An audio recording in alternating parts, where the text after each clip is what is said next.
Hello guys, welcome to teaching addiction. तो कैसे हैं आप लोग। और आज जो है क्लास 10th का फिर एक इम्पॉर्टेंट टॉपिक फिजिक्स का जो है मैं लेकर आ गया हूँ आपके लिए। स्फेरिकल मिरर के डायग्राम जो हैं जो बहुत ज़रूरी होते हैं, एग्ज़ाम में भी कभी कभी बनाने को आता है, कभी कभी एमसीक्यू में आता है। ठीक है, तो मैं लगातार आपको वीडियो दे रहा हूँ और फिलहाल आपके कमेंट तो आ नहीं रहे हैं। फिलहाल अगर आप वीडियो देख रहे हैं तो कमेंट ज़रूर कीजिएगा कि मैं क्या-क्या आपके लिए कुछ कर सकता हूँ या कोई से इम्पोर्टेंट टॉपिक हैं जो जिसमें आपको डाउट है। ठीक है? ओके, तो अपनी क्लास को स्टार्ट करते हैं। कमेंट ज़रूर कीजिएगा कि किस में आपको डाउट है, मैं वो क्लास को ज़रूर लूँगा। ठीक है?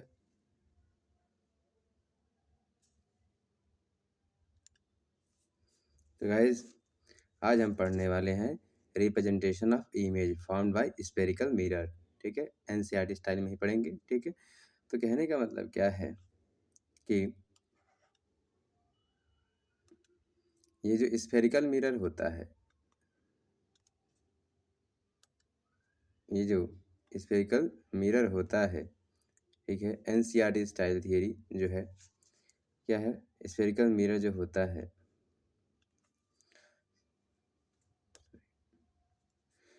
spherical mirror are the mirror whose reflecting surface forms a part of hollow sphere। कहने क्या है कि spherical mirror जो होता है वह एक गोले का पार्ट है। मैं इसके पहले वीडियो में बता चुका हूँ। एक वो क्या है, एक गोले का पार्ट है। ठीक है, reflecting of light from these mirror help us to understand how image are formed, how image produced when an subject object is placed different position in front of the mirror। ठीक है, कहने का मतलब ये है कि आप जो है अगर वो स्फेरिकल गोले का मतलब जो है पूरा मिरर है, तो कई बार क्या होता है कि जो है ऑब्जेक्ट हम डिफरेंट डिफरेंट डिस्टेंस पे रखते हैं। ठीक है, तो डिफरेंट डिफरेंट डिस्टेंस पे रखेंगे तो उसकी इमेज भी डिफरेंट डिफरेंट डिस्टेंस पे ही बनेगी। ठीक है, तो इसके कुछ रूल हैं जो अ, हर कंडीशन में फॉलो होते रहते हैं। तो इनके बारे में हमको पढ़ना है, कुछ डायग्राम है जो आपको सीखना है। ये एनसीईआरटी से ही मैंने डायग्राम लिए हैं, तो ऐसा नहीं है कि ये कोई अलग से मेरा डायग्राम बनाया हुआ है।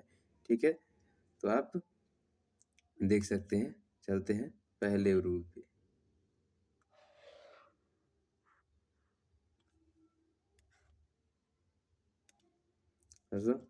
Rule of rule for drawing diagram, यानी डायग्राम को ड्रॉ करने का जो नियम होता है वो क्या होता है। पहला होता है a ray parallel to the principal axis. ठीक है, अगर आपकी जो रे है वह क्या है, parallel to the principal axis है, पैरेलल है। ये हमारा प्रिंसिपल एक्सिस है, मैंने कल ही बताया था। यह क्या हमारा, ये हमारा प्रिंसिपल एक्सिस है। ठीक है, ये हमारा क्या है, यह प्रिंसिपल एक्सिस है, यह प्रिंसिपल एक्सिस है। ठीक है, जिस पर सी भी होता है, एफ भी होता है। अब इसके पैरेलल अगर कोई रेज आती है, ठीक है, अगर इसके पैरेलल कोई रेज आती है तो वह क्या हो जाती है, आफ्टर रिफ्लेक्शन, यानी यहाँ से रिफ्लेक्शन होगा, रिफ्लेक्शन होगा। तो रिफ्लेक्शन होने के बाद से it passes through the focus of a concave mirror.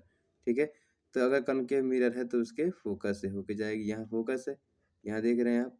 तो जब भी कोई पैरेलल आएगी, ऐसा नहीं है कि केवल इस साइड से होगी, अगर इस साइड से भी आती है तो यह भी पैरेलल होकर इधर ही से जाएगी। ठीक है, आगे देखेंगे focus to concave mirror. Concave mirror में ऐसा होता है, ये कौन सा मिरर है, कनकेव है, कनकेव मिरर है। ठीक है, और यहीं पे इन कन्वेक्स मिरर, अब ये जो कन्वेक्स मिरर होता है यह कन्वेक्स है।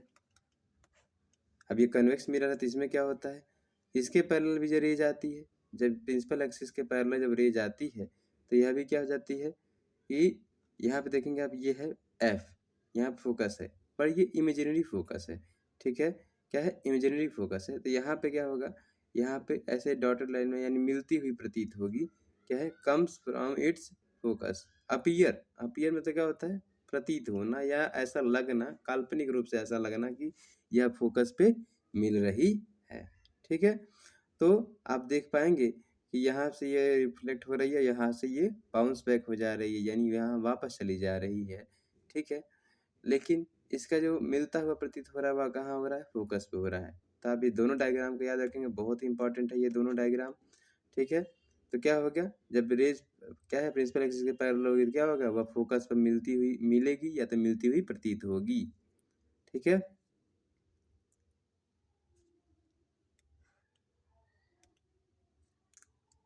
सेकंड देखेंगे, अ रे पासिंग थ्रू द फोकस, ठीक है। अगर कोई रे फोकस से होकर जाती है, अभी तक तो प्रिंसिपल एक्सिस के पैरेलल थी, तो अब क्या होगी, जब फोकस से होकर जाएगी, passing through the focus, passing through the focus. अगर ये फोकस से होकर जाती है, देखेंगे आप, यह जो रे है देखिए आ रही है, ऐसे ये फोकस से होकर जा रही है, देखिए यहाँ यहाँ फोकस है, यहाँ से होकर जा रही है, यहाँ से ऐसे, फिर यहाँ से रिफ्लेक्ट हुई, और रिफ्लेक्ट होने के बाद से देखेंगे आप ध्यान से, तो यह प्रिंसिपल एक्सिस के पैरेलल हो चुकी है। क्या हो गई है, प्रिंसिपल एक्सिस के पैरेलल हो गई है। यहीं पे देखेंगे आप कि यहाँ फिर यहाँ क्या होगा, देखेंगे, यह देखिए यहाँ रेज आई, ये रेज आ रही है, ठीक है। और जो है ये फोकस से होकर जाती हुई प्रतीत हो रही है, देख रहे हैं ना, यहाँ पे ये फोकस पे जाते हुए प्रतीत हो रही है, क्योंकि यह कौन सा लेंस है, यह है आपका कन्वेक्स लेंस है, और ये कौन सा है आपका कनकेव है, कनकेव है। तो यहाँ पे ये वर्चुअल बनेगा, ठीक है, ये वर्चुअल बनेगा और ये रियल इमेज बनेगी। तो यहाँ वर्चुअल है तो यहाँ पे फोकस भी क्या होगा, एक तरह से क्या हो जाएगा, यह इमेजिनरी होगा कि यहाँ पे फोकस में मिलता हुआ प्रतीत हो रहा है पर मिलेगा नहीं, ठीक है। तो यहाँ से क्या हो जाएगा, ये प्रिंसिपल एक्सिस के पैरेलल हो जाएगी, ठीक है। तो आप दोनों कंडीशन में याद रखेंगे, कनकेव में क्या होगा, यह भी प्रिंसिपल एक्सिस के पैरेलल हो जाएगी फोकस, यानी जब कोई रेज फोकस से होकर आती है तो वह प्रिंसिपल एक्सिस के पैरेलल हो जाती है, चाहे वो कौन सा लेंस हो, चाहे वो कनकेव लेंस हो, चाहे वो सॉरी चाहे कनकेव मिरर हो या कन्वेक्स मिरर हो, ठीक है दोस्तों। तो आगे चलते हैं, देखेंगे थर्ड है, अ रे directed towards the centre of curvature, क्या है, towards the centre of curvature. अगर कोई रे जो है towards the centre of curvature, यानी सेंटर ऑफ कर्वेचर की तरफ आते हुई लग रही है, क्या हुई, सेंटर ऑफ कर्वेचर की तरफ आते हुई लग रही है या आ रही है, तो क्या होगा, it retrace it path because it strikes the mirror normally, ठीक है। तो यानी क्या होगा, यह सीधे बाउंस बैक हो जाएगी, यानी जस्ट ये अपोजिट हो जाएगी। देखिए यहाँ से ऐसे रे आ रही है, ठीक है, अगर ये क्या है, रे आ रही है, किसके किससे होगा, ये सेंटर ऑफ कर्वेचर से होके आ रही है, कहाँ से आ रही है, सेंटर ऑफ कर्वेचर, ये जो सी है ये आपका क्या है, सेंटर ऑफ कर्वेचर होता है, क्या होता है, centre of curvature, centre of curvature होता है, या सी क्या होता है, सेंटर ऑफ कर्वेचर होता है। तो यहाँ से जब कोई रेज आती है तो यह इसी दिशा में वापस लौट जाती है, यानी जस्ट बाउंस बैक हो जाती है, पूरा जैसे ही वापस चली जाती है। अगर ऐसे आ रही है तो वैसे वापस चली जाएगी, ठीक है। अब वो चाहे लेंस क्या हो, कनकेव हो, यानी अब वो मिरर क्या हो, चाहे कनकेव मिरर हो या कन्वेक्स मिरर हो, ठीक है। तो यहाँ से देखेंगे, यहाँ से फिर ये आ रही है, आ रही है, यहाँ पे क्या हो गई, रिफ्लेक्ट होकर फिर वापस चली गई, यानी जब सेंटर ऑफ कर्वेचर से मिलती हुई प्रतीत हो रही थी, तो यहाँ से फिर वापस ये चली गई, ठीक है। यह थर्ड आपका जो है स्फेरिकल मिरर का थर्ड डायग्राम है, ठीक है। अब आगे देखते हैं,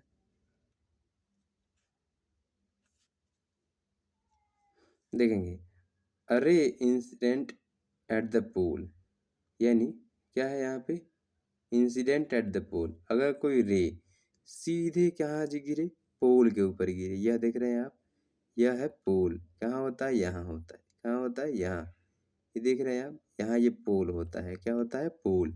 अगर कोई रे इधर से आ रही है और यह कहाँ जा रही है, पोल पे जा रही है, ठीक है। तो ऐसे कंडीशन में क्या होता है कि वह जो है प्रिंसिपल एक्सिस के जस्ट अपोजिट डायरेक्शन में, यानी प्रिंसिपल एक्सिस के दूसरे साइड में क्या हो जाएगी, वो सेम एंगल पे ही निकल जाएगी, इसीलिए लिखा गया है it reflect according to the law of reflection. ठीक है, यह लॉ ऑफ रिफ्लेक्शन जो मैंने प्रीवियस वीडियो में पढ़ाया है आपको कि आई इक्वल टू आर, यानी ये जो एंगल दिख रहा है ये आपका हो गया एंगल आई, यह क्या हो जाएगा एंगल आर। तो ये दोनों इक्वल होंगे, यानी जिस एंगल पे ये आएगी प्रिंसिपल एक्सिस से टकराने के बाद से फिर यह उसी एंगल में वापस चली जाएगी। क्या हो जाएगी? फिर उसी एंगल में वापस चली जाएगी। ठीक है, कब होगा ऐसा? जब वह सीधे क्या है वो पोल के क्या हो जाए, पोल के सीधे पोल से टकराए और पोल से टकराने के बाद सीधे वापस चली जाए। यानी अगर कोई रेज आ रही है पोल से टकरा रही है तो फिर उसी दिशा में वापस चली जाएगी और इस कंडीशन में क्या हो जाएगा, आई इक्वल टू आर हो जाएगा। These rays help us to locate the position and nature of the image। यानी ये जो सारी रेज मैंने आपको बताई है यह सारे के सारे क्या है, इमेज के नेचर को बताते हैं। क्या बताते हैं? पोजीशन को बताते हैं। फिर क्या बताते हैं? नेचर को बताते हैं। क्या बताते हैं? नेचर ऑफ इमेज को बताते हैं कि यानी इमेज कैसा बनेगा, इरेक्ट बनेगा, डिमेंस बनेगा। ठीक है, या पोजीशन बताते हैं। पोजीशन क्या है कि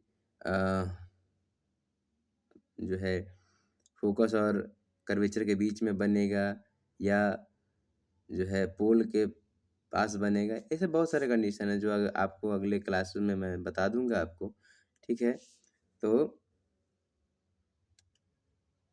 ऐसा है, आपको ये वीडियो बहुत अच्छी लगी होगी और अगर बहुत अच्छी लग रही है तो इसे अपने दोस्तों से शेयर कीजिएगा जिनके 10th के बोर्ड एग्ज़ाम आने वाले हैं। मैं आपको जितने भी क्लास 10th के इम्पोर्टेंट टॉपिक हैं जो एग्ज़ाम में इम्पोर्टेंट हैं वही मैं पढ़ाऊँगा आपको। एक भी ऐसा टॉपिक नहीं पढ़ाऊँगा जो एग्ज़ाम में आपका इम्पोर्टेंट ना हो। ठीक है? क्योंकि इतने कम समय में अगर पूरा सिलेबस ख़त्म करना चाहें तो ख़त्म नहीं होगा। इसलिए जो है आपको जो है point exam point of view से जितने भी मैटर चाहिए मैं वो प्रोवाइड कराऊँगा आपको। ठीक है?